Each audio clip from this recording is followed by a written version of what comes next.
Video కదా.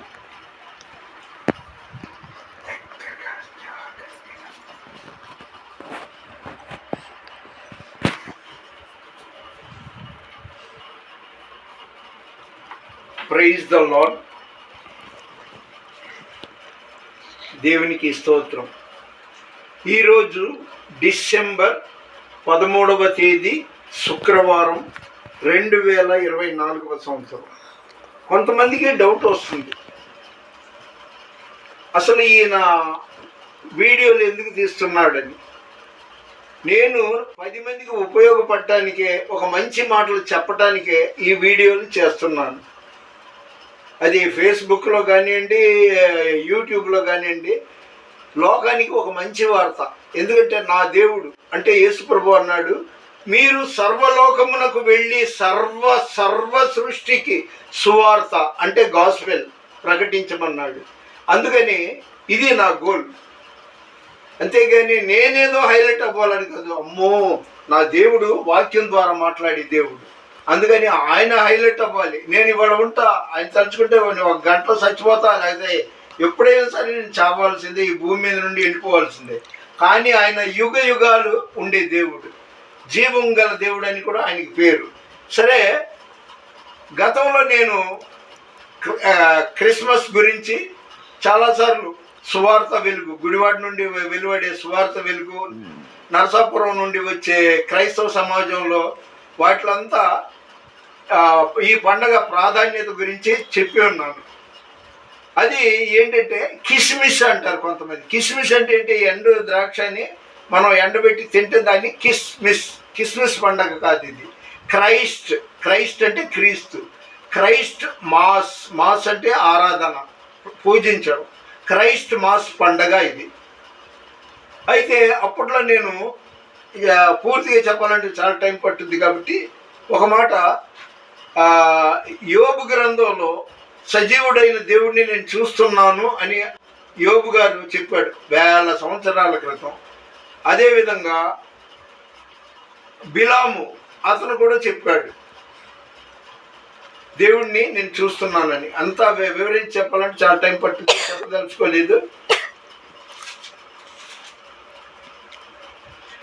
ప్రస్తుతానికి యెషయా 9వ అధ్యాయం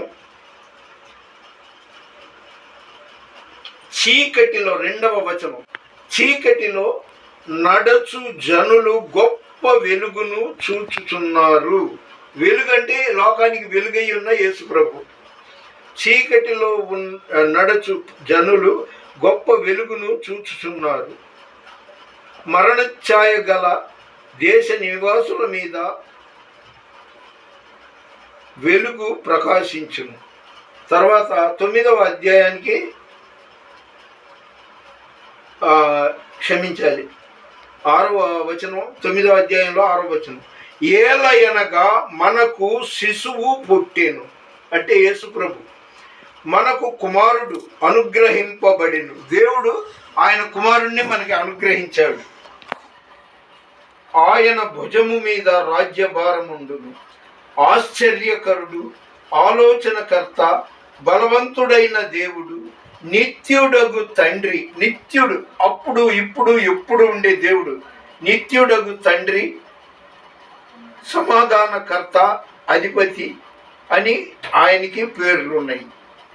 అయితే మనం క్రైస్ట్ మాస్ గురించి ఎన్నోసార్లు నక్షత్రాలు ఇళ్ళకి అలంకరించుకుంటాము, ఇంటికి సున్నాలు వేసుకుంటాము, పంటికి ఏమో టేస్ట్లు, కేకులు, బిర్యానీలు తింటాం, ఒంటికి, పంటికి, ఇంటికి అన్నీ చేస్తాం. కానీ ఆ ఇంట్లో యేసు ప్రభువు ఉండడు. మన హృదయంలో ఉండాలి. నీ హృదయము దేవుని ఆలయమై ఉంది అని నీ వెరుగవా అని వాక్యం ఉంది. కాబట్టి యేసు ప్రభు అందరిలో ఉన్నాడు. అంతేగాని ఇంటికి సున్నం వేసేస్తే యేసు ప్రభు ఉన్నట్టు కాదు. లేదా పైన స్టార్ పెట్టామంటే లోన బారు పెట్టుకుంటే బారు, అది యేసు ప్రభు ఉన్నట్టు కాదు. ఇక అబ్బా నా బట్టలు చూసావా, నన్ను చూడు, నా బట్టలు చూడ అనుకోవడం యేసు ప్రభు కాదు.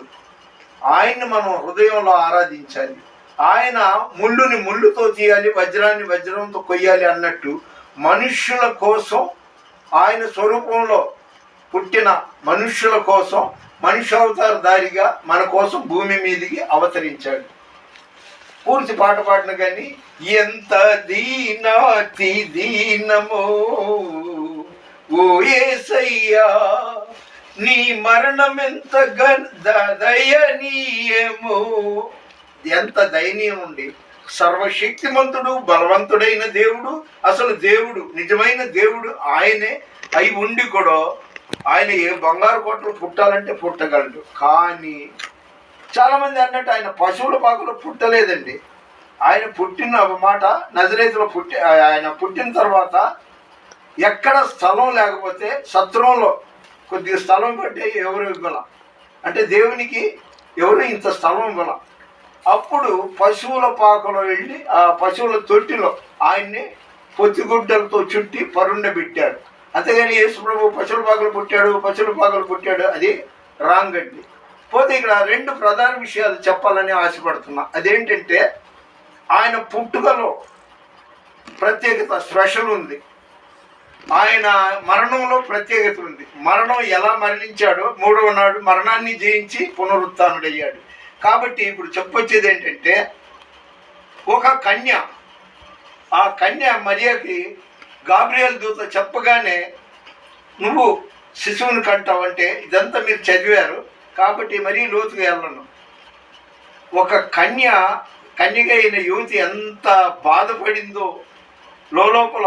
నన్ను ఏమనుకుంటారు, నేను అసలు ఆయనతో యోసేపు ఆయనతో నన్ను ప్రదానం చేశారు, మరి ఆయనతో అసలు నేను టచ్ చేయలేదు, నేను గర్భవతి అనంటే లోకులు పలుగాకులు ఏమంటారు, ఇది ఏమై ఉంటుంది. సాక్షాత్ దేవుని దూత గాబ్రియల్ వచ్చి చెప్పాడు, ప్రభు దూత చెప్పాడు, కాబట్టి మేము మాట చొప్పున నాకు అగునుగాక అన్నాడు.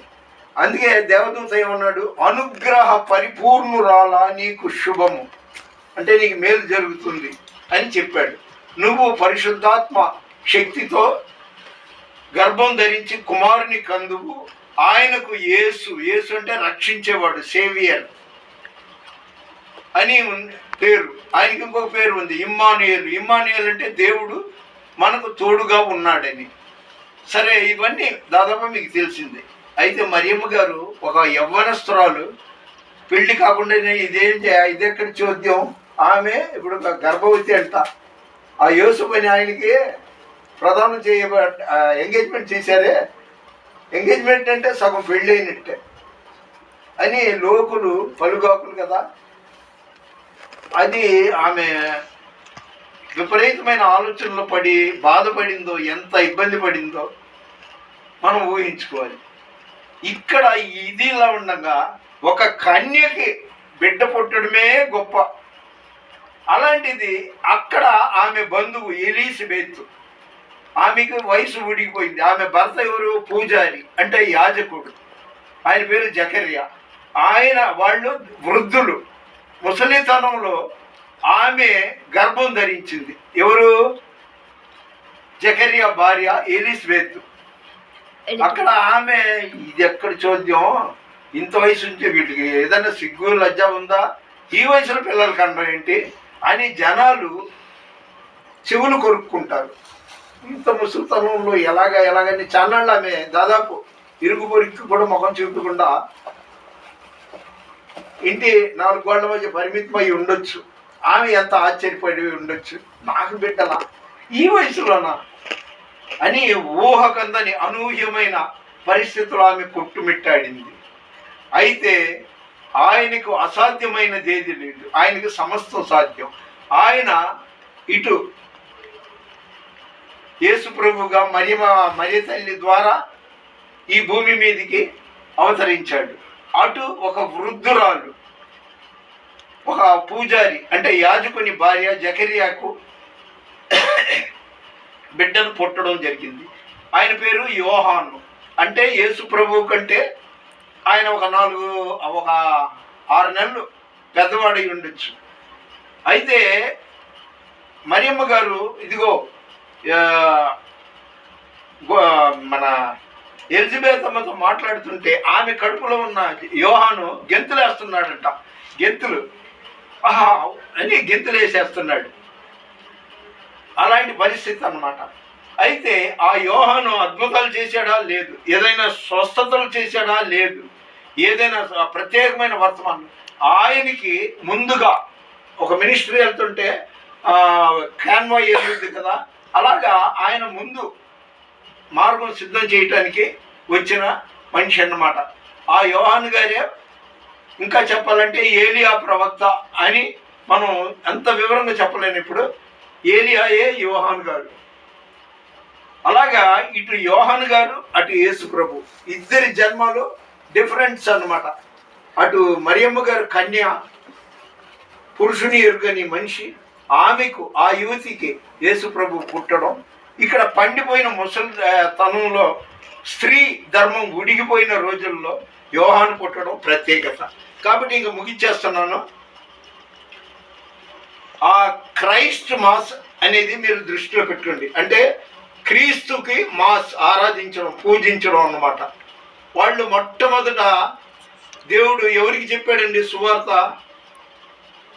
చలి కాసుకుంటున్న గొర్రెల కాపరులు అంటే వాళ్ళు డిగ్రీలు చదువుకున్న వాళ్ళు కాదు, కోటీశ్వరులు కాదు, సొంత బిల్డింగ్లు, అపార్ట్మెంట్లు, కార్లు ఉన్నవాళ్ళు కాదు. ఇది వేలిముద్ర వాళ్ళు. అలాంటి వాళ్ళకి మొట్టమొదటి చెప్పాడు దేవుని దూత, ఇదిగో ఇలాగా యేసు ప్రభు లోకరక్షకుడు పుడుతున్నాడని. కాబట్టి బైబిలే ఒక ప్రత్యేకత. బైబిల్లోనే ఒక ప్రత్యేక అంశాలు ఉంటుంది, ఆశ్చర్య కార్యాలు ఉంటుంది. కాబట్టి బైబిల్ వరల్డ్ వైడ్లో, ప్రపంచవ్యాప్తంగా అనేక భాషల్లో ప్రచురించబడిన మహాపరిశుద్ధ గ్రంథం బైబిల్ గ్రంథం. అదేవిధంగా జీసస్ అంటే ఒక రాష్ట్రానికి, ఒక పాకిస్తాన్కో, ఒక భారతదేశానికో, ఒక అమెరికాకో, ఒక లండన్కో, ఒక చైనాకో కాదు, వరల్డ్ వైడ్ ఆయన దేవుడు. అలాంటి దేవుడిని టోటల్గా అపోస్తలులు 10:36లో యేసుక్రీస్తు అందరికీ ప్రభువు అని చెప్పడం జరిగింది. సరే, నా గురించి చెప్తున్నాను. నా పేరు రత్నం ఫ్రాన్సిస్ అని మీ అందరికీ తెలుసు. నేను దేవుని సేవకుడిగా ఎఫెసీ 4:13లో ఓ మాట ఉంది, కొందరిని అపోస్తలుగా, కొందరిని ప్రవక్తలుగా, కొందరిని కాపరులుగా, ఇలాగా 5 రకాల సేవకులు దేవుని సేవలో వాడబడాలి. అయితే ఇది చాలాసార్లు చెప్పాను, మళ్ళీ ఇప్పుడు చెప్తున్నాను. నన్ను దేవుడు ప్రవక్తగా ఏర్పాటు చేసుకున్నాడు. అప్పుడే నేను బయటపడను. కొద్ది కాలం ఉంది, ఎందుకంటే పాస్టర్ ఫలానా, పాస్టర్ రెవరెండ్ ఫలానా అని. నేను రెవరెండ్నే, నాకు డాక్టర్ యోగ్యత ఉంది, డాక్టర్ రత్నం ఫ్రాన్సిస్ అంటే కూడా. కానీ నన్ను తగ్గించుకోవటానికి రత్నం ఫ్రాన్సిస్ గారిని కొనసాగుతున్నాను. You are this generation prophet, ఈ తరం ప్రవక్త అని దేవుడు నాతో మాట్లాడాడు. అది ముందు ఇంకా కొంత టైం ఉంది, మరి ఆయన చిత్తం ఎప్పుడో ఏంటో. అయితే నా మనవళ్ళు గుణదీప్, విమల్ జోష్ నాకు ఎన్నో రకాలుగా సహాయకారులుగా వాళ్ళు సహకరిస్తుంటారు. వాళ్ళిద్దరూ ఇంచుమించు నాకంటే కొద్దిగా హైట్గా కూడా ఎదిగారు. వాళ్ళ ఎదుగుదల చూసి మురిసిపోతుంటాను నేను. సరే, ఇదండి నా సంగతి. లోకమంతా సువార్త ప్రకటించమన్నాడు. కాబట్టి ఈ దేవుడి దయ వల్ల యూట్యూబ్ దేవుడు అనుగ్రహించిన మహాప్రసాదం, గొప్ప వరం. ఈ వీడియోలు తీసి అందులో అప్లోడ్ చేయడం నా ప్రధాన ధ్యేయం. ఆయన హెచ్చింపబడాలి, నేను తగ్గించబడాలి. ఆయనకే మహిమ, ఘనత, ప్రభావాలు కలగాలి. మహిమ గల పరిచర్య పొందినందున ఆధైర్యపడను, కృప పొందినందున. మహిమ గల పరిచర్య పొందినందున ఆధైర్యపడను, కృప పొందినందున. మహిమతో నీవు దిగివచ్చు వేళ, మార్పు చెందేత నీ పోలికగా. శ్రీమంతుడా యేసయ్యా, నా ఆత్మకు అభిషేకమా, నా అభినయ సంగీతమా. దేవునికి స్తోత్రం. ఆర్సిఎం, పెంతెకోస్తు, లూథరన్, బ్యాప్టిస్టు సంఘ భేదాలు లేకుండా అనేక చోట్ల నేను వాడబడ్డాను. అనేక చోట్ల ఏ సంఘాన్ని నేను విమర్శించను. యెహోవా సాక్షుల్ని మాత్రం దాని దగ్గరికి వెళ్ళను, దాన్ని నేను హైలైట్ చేయను, దాన్ని విమర్శించను. యెహోవా ఈరే. మన వినికిడిలో దేవుడు ఈ కొన్ని మాటలు దీవించునుగాక. దేవుని పరిచర్యలో మీ రత్నం ఫ్రాన్సిస్. God bless you.